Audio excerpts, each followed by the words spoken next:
Hello, everybody, and welcome back to the Universes Academy podcast. I'm your host, John Jennings, and with me, I have my two A+ awesome co-hosts, Mr. Matt Childress and Ryan Kraft. How we doing, guys? Doing good, man. How's it going? It's going pretty good, man. Just winding down this week. Going to talk about some card games and stuff. Matt, how's your week been going, man? Yeah, it's been good, man. It's been good. I'm pretty excited for the online tournament scene that's kicking off. I think we're going to talk about that a little bit. So yeah, I'm Mhm. excited. Yeah, normally we try to break down any current events. There haven't been too many big announcements or anything like that. The DLCs have been hitting stores and stuff like that. They're out. We've all gotten ours. I've still got to give Ryan his um in person. But But say some of us got ours. yeah, I was gonna say some of us have ours. So those are out. You can be on the lookout for those and stuff. There was an announcement this past week during the I can never The say it. There was pre-show. the pre-show of whatever the event is called. I'm not gonna even The attempt to the say it because Wednesday I can't. webcam weeklies Yeah, Thank the you, Ryan. WWW, man. Just call it the WWW. The WWW. or Okay. the WCW, the webcam weekly. All right. I mean, no one else is using WCW right now for anything, right? So It's true. that shit got absolved. Hmm. Yeah, so there was an announcement for the first, I believe it's the first provisional tournament Mhm. is going to be on February 26th, and it is going to be a webcam event. It's a So Saturday. It's not a it, weekday. yes, it's a Saturday. It's going to be a webcam event, and I'm looking forward to it. I haven't played any of the webcam events yet, but I'm going to have to get my setup straight and figure this thing out, and probably get out there and get a couple of these Wednesday events and test out some stuff out, and make sure we're ready to go for that. What are you guys' thoughts on the first provisional being a webcam event? I'm ready, son, because if it wasn't going to be a webcam event, that shit wouldn't be happening at all. They'd be pushing it back. So I'm excited to compete in like a bigger tournament, even if it is webcam, because they've been super smooth, honestly. The only thing that's been an issue with those webcam events has been they've been bouncing around between different softwares to do the tournament pairings and stuff. But Mhm. I mean, it's kind of annoying, but at the same time, it's a minor annoyance. So as long as I'm able to play cards and maybe win prizes and have some fun, man, I'm cool with it. Nice. Yeah, I mean, like I'm excited, and to Ryan's point, like I definitely think that this. My understanding, these kind of provisional events are kind of similar to what like PTCs used to be, where they're going to be like monthly kind of things that, in theory, if they're in a store, people are kind of like traveling for from around a state or other things like that, maybe across state lines, depending. Um, so I'm glad they're kicking it off, and that's happening in February. It is at the very end of February. It's like Jessica's been saying, like, "Hey, we're gonna start our organized play in February." Just barely. Like, I mean, it's by a few days. But hey, they met their deadline.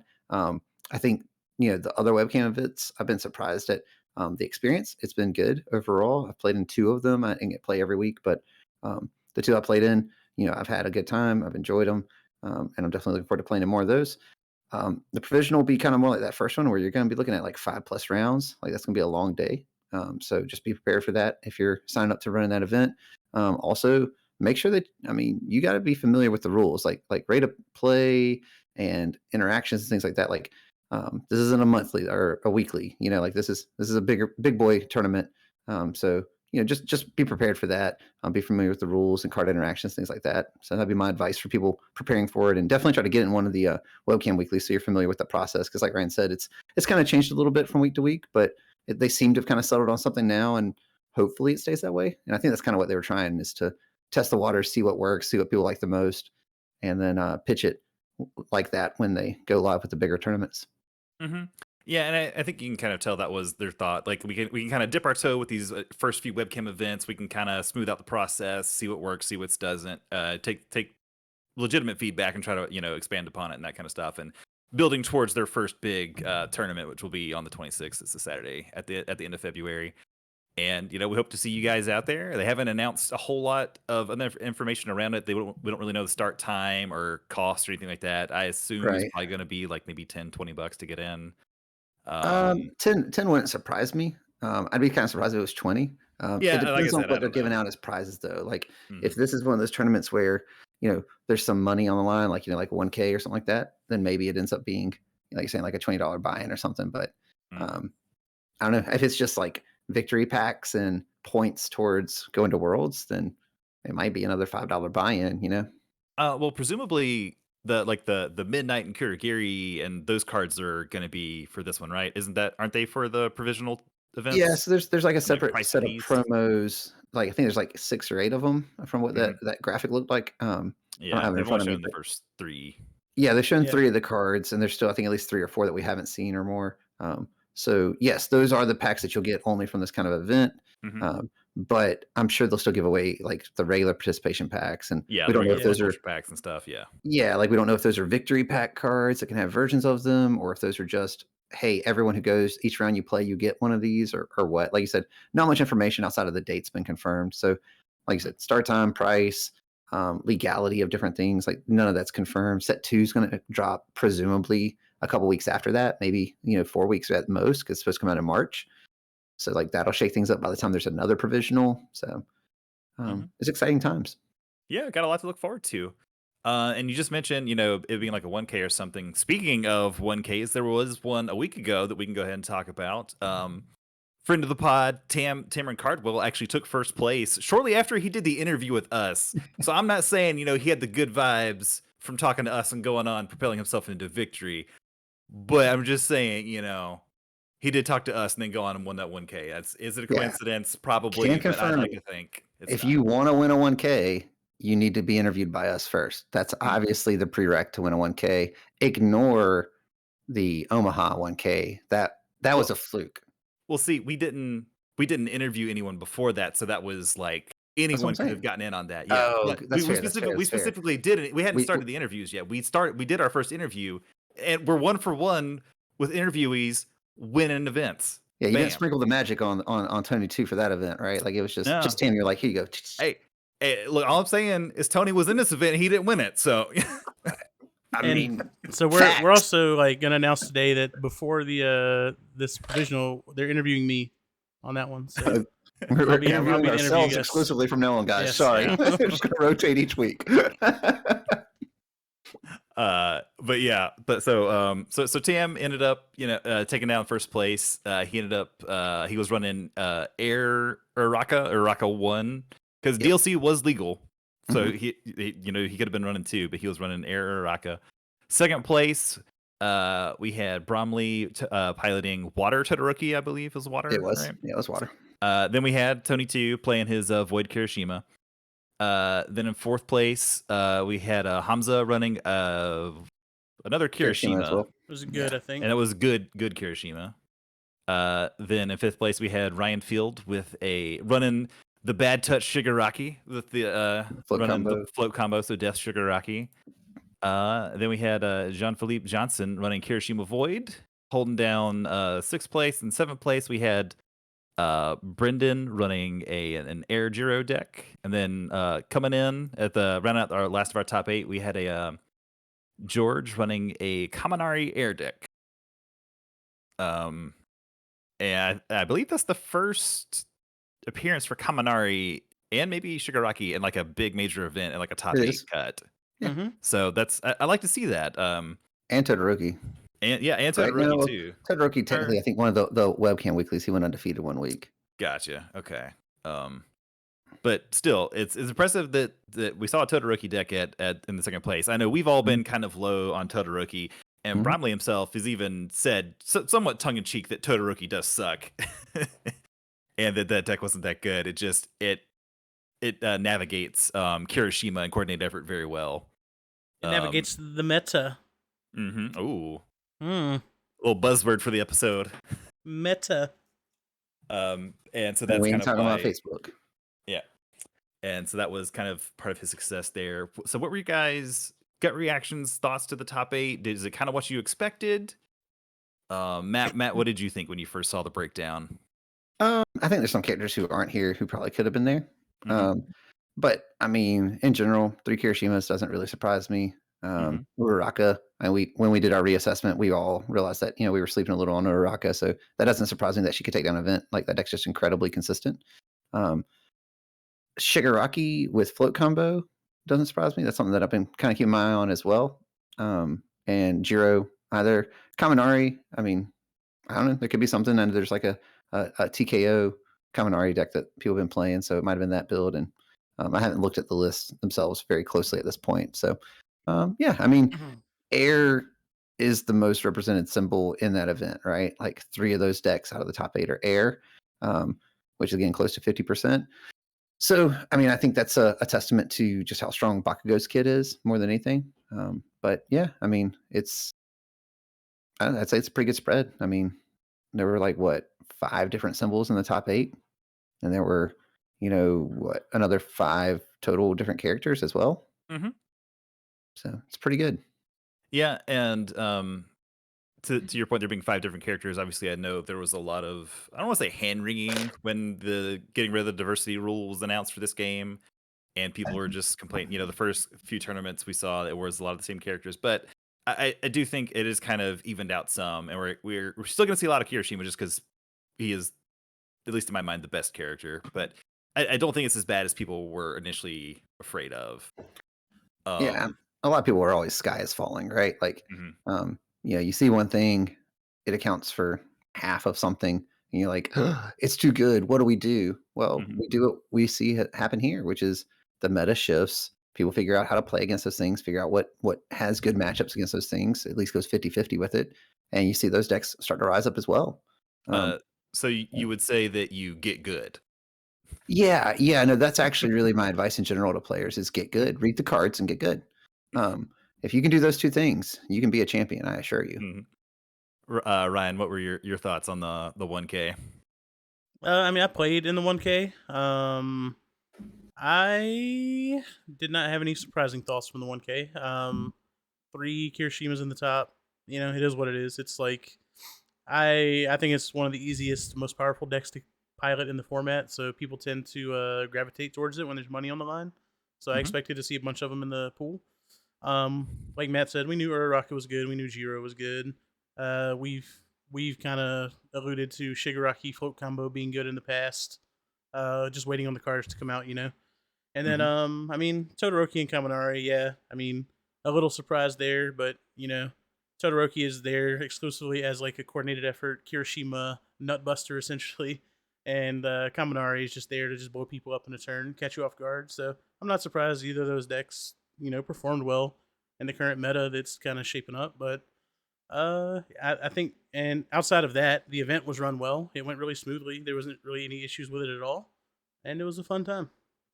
Nice. Well, switching gears, we've mentioned meta a bunch so far. It's been kind of popped up. Our main topic today is we're gonna try to talk about what the current meta is in My Hero, kind of our thoughts on the characters, the symbols, and how it's kind of evolved since we've had that first 1K. Seems like forever ago. Um, Been a few months. yeah, it was what, September, October? Yeah. I don't even remember. October, end It of was October, Oct- 3 months ago. End of October. The Omaha event was November 6th. So yeah, it was right after the set come Okay, out. yeah.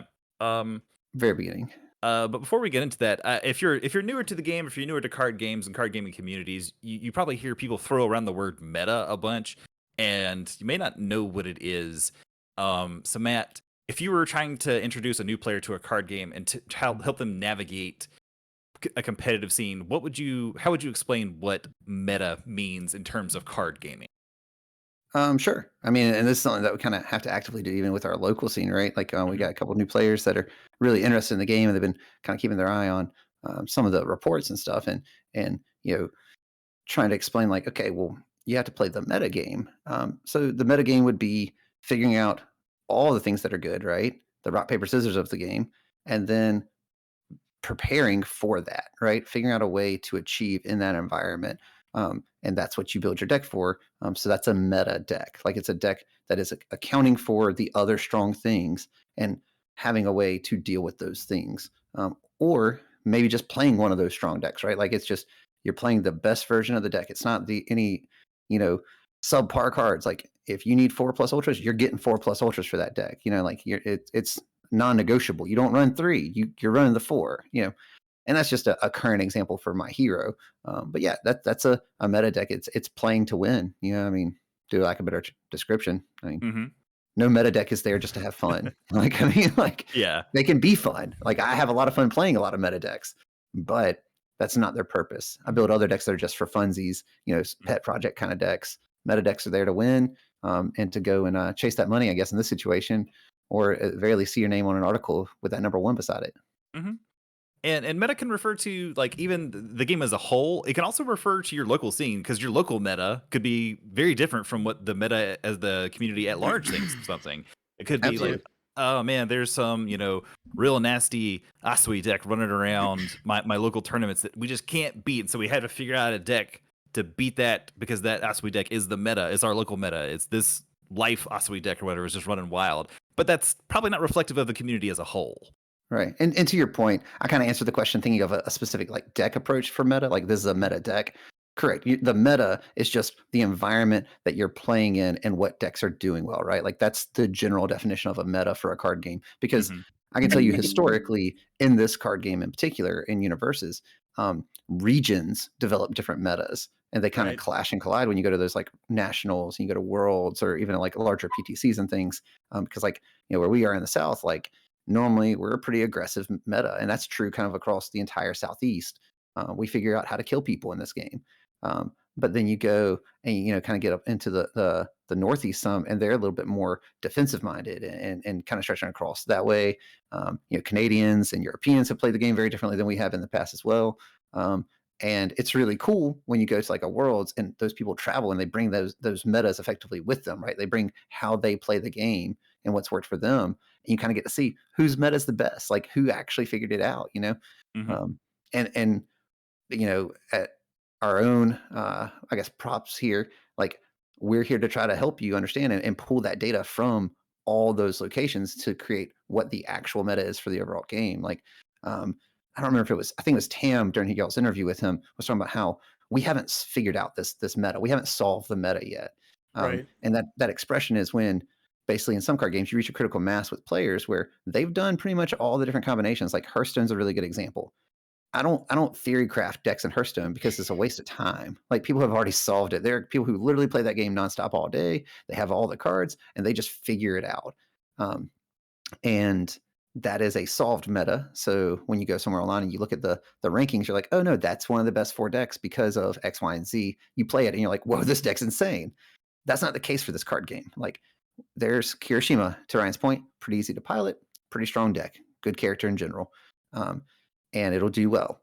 But I mean, there's definitely lots of little things you can do with that deck that are going to Mhm. separate the men from the boys. And just because you play Kirishima doesn't mean you're top eight. And sure, it gives you a better matchup across the board, but you still got to be able to make those plays and understand what their deck's doing and again, play that meta. So it's the Mhm. environment in which you're playing. Yeah, And and one thing, or go ahead, Ryan. I was gonna say something important that happens when a meta develops as well is like you got the players that only play the meta decks, then you got the players that only play the anti-meta decks. So they find out what's good and they're like, I'm gonna build a deck to only beat the decks that are the best decks. And Hmm. you can find success in that if the meta gets saturated enough where like everyone is playing one or two decks and you can build a Hmm. deck that beats those. But if the meta stays diverse, then like your anti-meta deck walks in and just gets beat by all the decks that you can't beat because you're like set up to only beat like one or two decks. I was So gonna say Right. building the anti-meta deck is a bit of a trap. I feel Right. like. it depends. So Be, there's been times like where there's obviously like maybe not in UFS or Universus or MHA or whatever, but there's been times like in other card games where like there's very obviously like one best deck that like 70% of the field is playing. Then you mhm. can make an anti-meta deck and you just show up and you're like, okay, I win 70% Odds of are my in your matches favor. because I beat you, and that's all that really Yeah. matters. Hmm. Right. So like the closest thing you ever got to that in this card game would be like the seven hand size evil that kind of dominated the first few years of the card game, where basically evil was the best symbol. It stayed that way for multiple sets, and seven hand size characters were the best characters because six hand size characters just couldn't keep pace. Yeah, Very And different game from what and we're playing. yeah, and for some reason they put evil on absurd strength. Yeah, right. And when that's the thing, like evil just kept getting better, and it never stuttered, never lost a step. And so that's the closest you ever got there. So maybe if you develop that one deck that's like, oh, I can deal with all these other things in the meta right now, these evil decks. Oh yeah, maybe you had some success with it, but odds right. are probably not. Hmm. Um, so yeah. And talking about the evil meta for the Mhm. the early years of UFS, I do think that is an interesting point around that differentiates UFS and MHA from other card games. Like in Magic, you've got the 5 colors. You may have like artifact decks or something like that, but your meta is not dependent upon multiple things. Generally, it's like, all right, black blue fairies is the meta, right? Like that's what Mhm. it is. But in My Hero and UFS, its meta revolves around not only characters but also symbols, right? Absolutely. Um, And so hand size even. Like there's yep. been metas in this game where it was a 7 hand size meta. There's been times where it's a 6 hand size and you can't play a 7. Like 7s would just evaporate on turn 2 Hmm. because they just didn't have the defensive pieces they needed. So like there's lots of ways to measure the meta for this game, which is why on our website we got some charts to try to measure and track all that data for you. Hmm. And Uh, what is that website, by the way? That website is universesacademy.org. .org. So Yep. I feel like we're And that kind of is in a 6-hander meta right now in MHA. You think How do you guys um, feel about that? I think the data tells you you're wrong. Tell me We are what's the it data is say? It is so now granted, we only have 4 current events. So we have in this data pool, we have the Omaha, we have the first 2 webcam weeklies, and then the most recent 1K event that happened last Sunday. And we're working on getting the other webcam weeklies. They just didn't release those as a top 8. So this data looks at just the top 8. So what's making the top cuts? Because that's the stuff you care about, right? That's the meta. Mm-hmm. So all that to say, um, the data would tell you that there's been 13 5-handers across those 4 events make top cuts. There's been 7 6-handers, and there's been 12 7-handers. Now, here's where that data is a little skewed, right? Who's that 5-hander? Kirishima. It's Kirishima, right? Except for Like like we just two said. no moves or something, right? Yeah. Yeah, and there's a couple no moves and things like that. So like, Um, um, and I so know, let's yeah, see, that new Uraraka will probably show up too. And friend of the pod, Chris Smith, actually he won he went last undefeated. week's Yeah, undefeated with the five dot or the yeah, new he went 5 hand he went says 3-0 with the Uraraka. new off of death, I think maybe. No, air was air. It was Air, air, I okay. think. Oh yeah, because he Um, was running like home run comment and stuff. So Yeah, I think so. So all that to say, the data would tell you that right now, the bet man's going to run either that Kirishima 5-hander or maybe a Nomu, um, hmm or a 7-hand character because those account for 25 of the 36 slots we're looking at or 32 slots we're looking at. hmm So again, that's just one element of it though. Like, and you can't just look at the one metric because I think the 5-hand size metric is misleading, right? It's technically the most represented. Well, that's because Hiroshima's really good. Because well, he's yeah, he's and a secret 9-hander. because Yeah, right, he's right, not right. really, he's, as we've always said, 5 he's printed. We told them 5 printed. hand size. Yeah, He's yeah, he's the undercover boss of this format. He is yeah, actually 9 hands. right. So, Is what shows you that's wanted to one be. one Hmm. metric we kind of track. Another one would be symbol representation. So, how many times has each symbol been played in the top cut? Since every card in your deck has to match that one symbol, you can easily track that data now. So just to And with clarify, that, we're counting webcam weeklies where there's not really a top cuts. You're just counting undefeated decks. Hmm. well, so the first 2 Webcam Weeklies, like they released like here's the top 8. Like, so I guess those are all characters that went undefeated and then had the stronger tie breaks because it's technically all one giant event. Okay. Okay. So it would be like if you had the Swiss rounds, it should work as if you had the Swiss rounds after the 5 weeks. So first one it would have been 5 rounds. The others it would have been after the 3 rounds. Who are the top 8 ranked decks? Does that make sense? Mm-hmm. I imagine that's Yeah, I where they got got that metric. I don't know that, but that's where I imagine it for the articles because how they presented the data in the official articles was here's first, second, third, fourth, fifth, sixth, seventh, eighth. you. Yeah, I mean that's a Um, reasonable assumption. yeah, so that's where we're getting that metric from. So yes, full disclosure on the data, absolutely. Um, and but with that, like so, the symbol representation, right now, air, a symbol not on Kirishima, has had the most appearances. You know, that being said, good and Void are the next ones at 7 appearances for Good and 6 appearances for Void. Then everything else is kind of a bigger drop off to like below 3 appearances for the other symbols. So like right now, those 3 symbols are pretty dominant in the meta. Like over Hmm. 50% more representation in top 8 for those 3 symbols than any other symbol. You know, Yeah, and looking here, I see Earth is actually in 4th with 3. So Mhm. all 3 of Kirishima's symbols are in the top. It's not the most represented, but he is the next 3 most represented. Right, which is a testament to the strength of his kit as well, right? Yep. Yeah, and so kind of what I referenced earlier when we were talking about the top 8 from the number of air decks in that last top 8 for the 1K, right? As I was like, Mhm. the Bakugo kit's really good. Well, hey, look, air's the most represented one. Bakugo and Jiro, their kits are both really good. And Asui's Uraraka. is Asui's is pretty good. You know, like you combine all that together and you have some pretty serious deck potential. Mhm.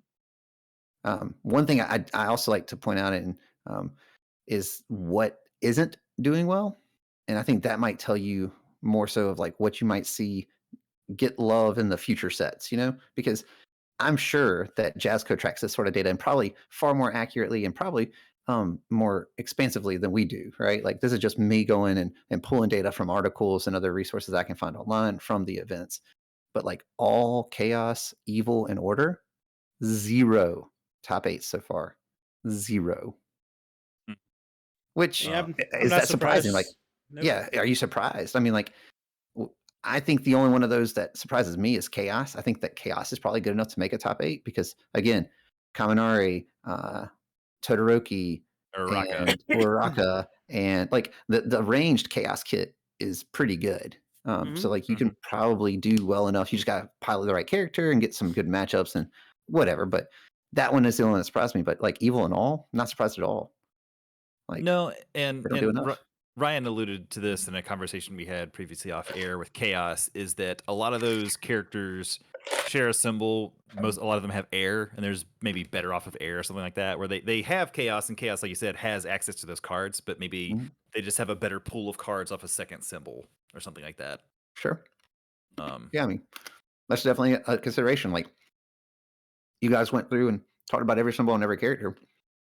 I know a lot of times the comment will come back and it's like, well, it's probably their second best symbol. Hmm. mhm. Well, why would I play the second best? We're playing the meta here. I want to play the best, you know? Yeah. Right. Uh-huh.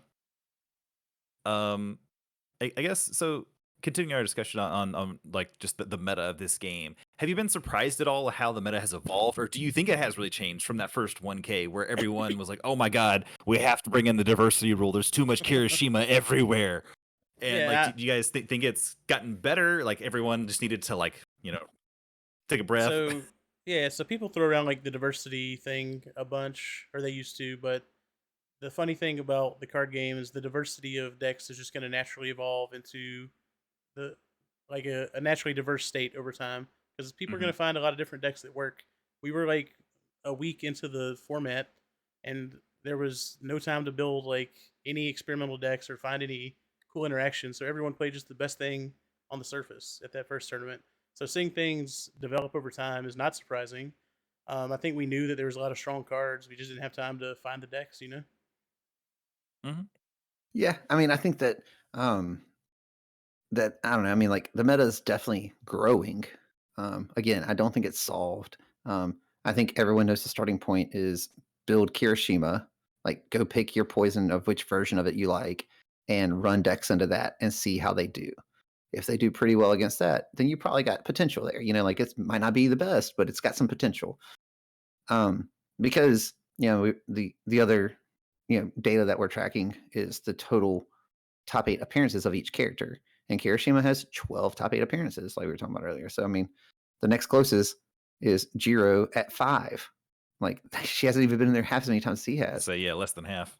Yeah, and also I'd like to point out that Jiro has that many, and most of these events have been webcam ones where she is heavily nerfed. Yeah. Yeah, So like, she's handicapped real hard. yeah, they hamstring her real hard just to make her functionally work. Like it's not because she's broken, it's just because there's not a good functional way to use her ability on a webcam of revealing and you looking without your rival seeing it and that sort of stuff. So instead it's just you reveal and you show everybody. And Mhm. that gives them game knowledge, which makes her ability worse. And she's still winning games, you know? Mhm. So imagine when an in-person event happens, she's probably going to do real well, you know? And this data could very well change based off of that alone, right? Like Kirishima, that doesn't really impact his ability to do his game plan. So Yeah. I think some of it is also the platform in which you're playing could impact the meta just very slightly. I don't think it's significant, but in the slightest of ways. Mhm. Yeah, I think Air and I guess Jiro in particular, they have a favorable matchup against Kirishima just because they can do so many they can get so much value out of cards like specialized sound waves and like all the momentum shenanigans the air does to generate card advantage. And Kirishima can only pick up so many cards. And if you're Right. throwing like 6 or 7 attacks in a turn with a giant home run coming at the end, like as strong as Kirishima is, he still dies to that. Yeah, because you're also probably clearing your card pool of cards, so your progressive difficulty isn't like super bad for some of the stuff as well off of air. It's just reading Um, stuff with like unwavering or slash and I was say, requesting or you're assistance. readying it with various other cards, like you said, and like headphone jack, and because if you're playing Jiro, maybe you do want like 7 cards in your card pool. So when you play that 8th one in specialized sound wave, you're like, well, I gave this one +8. Yeah. Yeah, I mean, even if you're just playing it as like your fifth card, I Yeah, mean, it's still it's good. still it's a flash attack. It's coming across. It's hitting hard. Like, Yeah. um, yeah, having that card played on me, I hadn't built an air deck to run it yet, right? And having that card played on me, I was like, oh no, that card deserves a 2 check. This card is nuts. If you've been Hmm. sleeping on it, sleeve them up. Get I got my ready. They playset good. early, son. I'm good. Yeah. Oh yeah. I got like 6 or 8 of that thing. We good. but but yeah, I mean, like, I don't know. I mean, I do think the meta is growing. I do think it is evolving. I think the Plus Ultra kits and the DLC kits will also make an impact as we move forward. Like the problem with both of those right now is availability, right? So like these are webcam events, meaning you have to have the cards. It's not like we're on TTS and everyone just has everything. So the fact you have to have the cards means like for that event last week, our DLC didn't come in until like Tuesday. Well, Yeah, we couldn't play any of the DLC cards, even if we had lists built for them and decks that we wanted to run with them, because you can't proxy those. So like that impacts that meta a little bit. And then you consider the Plus Ultra promos. Like we've had weeklies every other week since those started coming out, and I don't think any of the three of us have a full playset of Plus Ultra yet. So no. that's just Too Well, the way it is. so something that's about to start happening next month is Ace Maneuvers from the Discord is going to do like a 4 week CTS event for Hmm. the MHA format. So I think we'll get some significant data from that too, with all the DLC and Plus Ultra readily available. So you can kind of Yeah, see how those cards actually impact everything. they're running their own little circuit of some sort and Yeah, giving away some cards and all for it. Yeah. Mhm. So I think they're giving away that Crimson 2 stuff. Rampage. Yeah, so I Yeah, was thinking it's like boxes of that or something. Uh, so that could be cool too. I mean, definitely be something worth keeping an eye on, like you're talking about, and we'll do that. I mean, we're gonna track that data. I'm not gonna stop suddenly out of nowhere. So Yeah. um, So as far as the meta being in a good spot, it being healthy, do you think we're in a good spot right now for the game? I think that there's a lot of diverse decks. I don't think so. I do think it's healthy overall. I don't think Hiroshima's broken. I do think Hiroshima's not fun to play against. Whether or not he's too powerful or not, someone else can have that discussion. I have made my stance pretty clear on it, but as far as the fun of the format, I feel like every time you sit down against Kirishima, you just kind of roll your eyes and you're like, okay, here goes another time limit match, and hopefully I don't lose game one. But I think there's a lot of diverse decks in the format, so anytime you're playing against anything else, like you're generally gonna have a good time. But yeah, that'd be my only complaint with the meta right now. Hmm. yeah, I mean, I think I kind of would echo what Tam was saying on y'all's interview as well, which is playing MHA only format has been some of the most fun I've had playing in years. And don't get me wrong, I loved standard. Um, at one point in time, there was like a mini block is kind of what we refer to it as. So there was an emergency rotation at one point where the company or the card game changed companies and all. And that was a really fun format as well because it's a really small card pool. It's like you kind of know what you're getting into, right? You don't have to worry about like 4 or 5 years worth of catch up and trying to find these like crazy interactions. So all that to say, I think this is a great starting point. I think in general, the meta is very healthy. If the only complaint we have is one character out of 20 plus characters, and it's really just that the character, like to Ryan's point, like it's a little too consistent, a little too easy to get stuff done with. So maybe just uh, there could probably be some like just functional nerfs to him in some way, and he would be totally like reined in to the point where he's not an outlier. Like the new Mulligan rules actually kind of hamstring him a little bit from doing some of his shenanigans where he would just like go second and attack you immediately and like start building free foundations for no reason at all as long as he checks a 4 with jab and stuff like that. Can't do that anymore. So like that's like a stealth nerf to Kirishima. He gets an extra card and still builds more, and like it's stealth nerf is still probably a strong term, but There, there's everyone probably gets that. there's probably an argument that he's more consistent, so he just gets that sixth card for free. He doesn't have to draw the Mhm. jab anymore. Right, but everyone gets that is what I'm saying. Whereas That's like true. Yeah, before, not everyone else playing a jab turn one for everyone else was not like, oh, I just They built didn't get 2 off of this. yeah, so they didn't get 2 free foundations. that's Yeah. true. Whereas Yeah, like he did. He's just like, whatever, I'm just gonna roll the dice. I don't run anything less than 3 anyway. I got a 5. Guess I'm just better. Born better. Like and you took 5 damage also on his first turn. Like, so that's cool. Maybe 7. I don't know. Maybe you want to pick up one of those because it's the perfect foundation you needed to build. Who knows?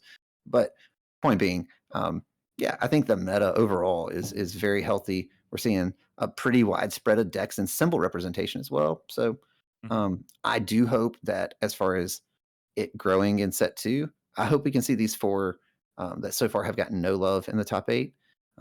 I hope they get some love, get some cool characters that help support and boost their pool. Like all just needs some better weapons, right? Like we've talked about this before, but like Momo, she's a cool character. She does stuff. She's not terrible. Her design is fine.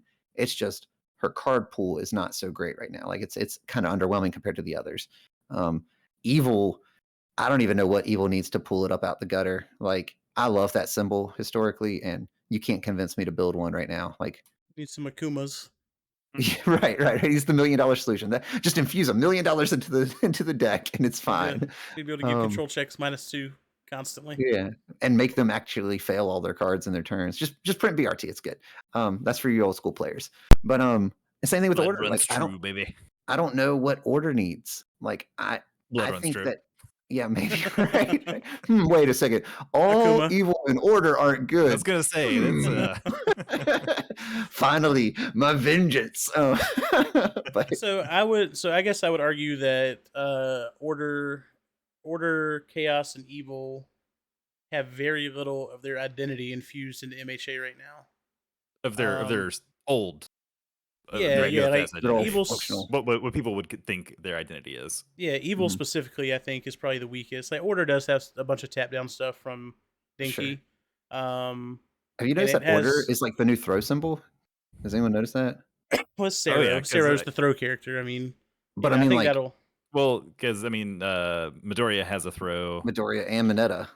Yeah, they both yeah. have throws. Like it's got a ton of throws. Like I literally listed up the Cero order deck, and I was like, oh, it's all throws. All right, whatever. Let's play this. Like I'm not saying the deck's good. I was just like, this is a thing. hmm But yeah, I Sorry. think that like once those cards get a little more of their identity infused, maybe in the next couple sets that or those symbols get their identity infused, they'll probably just naturally get a little better. They just need some Mhm. more Yeah. cards, I think, because a lot of those characters are heavily tied to the identities of other symbols on their character. I mean, it's just Yeah. set one blues, right? Like Yeah, there's one set out, there's one set and very little expansion for it. The DLC and the Plus Ultra did it has breathed some life into the scene, but we are waiting on that first expansion to really I think kind of explode and just really give us a whole bunch of different ideas and different decks. I think set 2 is really going to hopefully see the meta just kind of I don't want to say be unsolvable because you do want to have like some grasp on it, but I think hopefully we'll see a much more diverse. Yeah, well, you yeah, just want it to continue to like to your to point, like you grow. want it to continue to grow, right? Mhm. Like you don't want it to be like, okay, set 2 came out and it didn't change anything. Ugh. Kirishima's still topping 50%, of the top 8 events are Kirishimas. And then you have your random air decks that are the other, 50% of it. And that's the meta. Congratulations. Like you don't want it to get that stale. So I think if you can pump some life into some of these other symbols, like for example, pun intended, life only has one top 8 appearance so far out of 4 events. Like that's really low, and that What symbol's on character some was really that? good characters. I think it was Atsui. That's what I would have Uh, guessed. I can, yeah, we could go back and pull it up, but it I feel probably like was. she went undefeated. She went through at a webcam weekly. But yeah, like I mean, point being, I think life is sort of like we're talking about with kind of chaos. Really, like it's second fiddle on a lot of those characters, right? I Like would they're say just it's better off on the air or yeah. something else. So Uraraka, Asui, and Midoriya all have life, but and well, Midoriya's not good, but the other Aoyama's two not he's played got yet. some good cards though. He's got some good yeah. cards. Well, and what's going to happen is there's not going to be a battle box for set 2, right? So Mhm. what very easily could happen is you see the gap. Like right now, the battle box characters just have a larger card pool, which means inherently they have more options, which means those symbols are probably a little bit stronger because they just have more options. So you're going to see that number, that margin kind of shrink, I'm sure. And you'll see some of these other symbols that aren't on them because, for example, chaos and evil and all are three symbols that aren't on either of the battle box characters, right? Mhm. Hmm. So could see those symbols kind of get a little bit more love. Maybe have an extra character that the other symbols don't in the next sets. That way, they just have a larger card pool to kind of close that gap. Maybe get Mhm. some extra representation in the set 2 DLC. Yeah, exactly. Yeah, just do little things like that. It needs to be more than promo characters. Like promo characters don't really change it at all. Like Ojiro might make a splash for some of his symbols because he seems kind of cool. Like he might just randomly one shot people depending on what deck you're running, or he might just be disruptive. But you know, the other characters like Mount Lady, she's not going to change the fact that Kirishima symbols are already Kirishima symbols and they're good. Like Mhm. Um, but yeah. Uh, well, I'm trying to think. Do you guys have anything else you want to add to our meta discussion? I think overall, we think it's in a good place. It's in a good spot to move forward and grow organically. And um, I'm just really excited to see where the game goes. Yeah, I'm ready for set 2 previews and to be able to start speculating about what the next evolutions are going to be. Hmm. yeah, Matt, I do you have mean, any final thoughts on the meta? no, nothing that we really hadn't already talked about. I mean, like I said, I think it's in a good place. I think it's got a lot of potential, and I think that if you want to play in these larger events and competitive stuff, you need to be listening to this podcast. You need to look into this sort of data, and you need to get your reps in against. Like I said, start with the Kirishima, get your Hmm. reps in against it. Find a buddy, find a list, and go from there. And you should be fine. So Yeah. that'd be my recommendation for people right now if they're just in general trying to prepare for one of these, provisionals or something else like that. Hmm. Show up on And Wednesdays yeah, webcam. that's what I need to do. If you're looking for this data we talked about, it's at universesacademy.org. On the top, on the top right, Hmm? at the Wow. very end. Yeah, yeah. I can never tell my left from right. Good news is it's a podcast, so they won't see that. Yeah. Well, it goes on YouTube. At the top right, at the very end, you'll see the support drop down, and meta analysis is under that. Yeah. So, we also have an FAQ section there where you can also submit questions that you might have for the game if you need answers. I know a lot of people do that sort of stuff on Facebook and all, but if you want to just directly reach out to us and ask some questions, we got our website, with lots of resources and kind of broken up into the sections, similar to Universes or to UA School as well. So Hmm. you should definitely check out those resources that we have up in there. Band errata list, event calendars, tournament legal sets. All of our articles are now there as well. So lots of things, more things coming to it. Just trying to make it kind of your one-stop shop for information. And right now, probably the most useful information is probably that data on the meta right now. So we're collecting it so you don't got to. Hmm. Well, that's going to do it for this week's edition of the Universes Academy podcast. We appreciate everybody stopping by and listening. If you haven't already, we are on YouTube. You can go ahead and subscribe there. We are on most major podcast downloads, Spotify, Apple Podcasts, anywhere you find podcasts, you'll find us there. Um, have a great week, everybody. Thanks for listening to us. See you guys.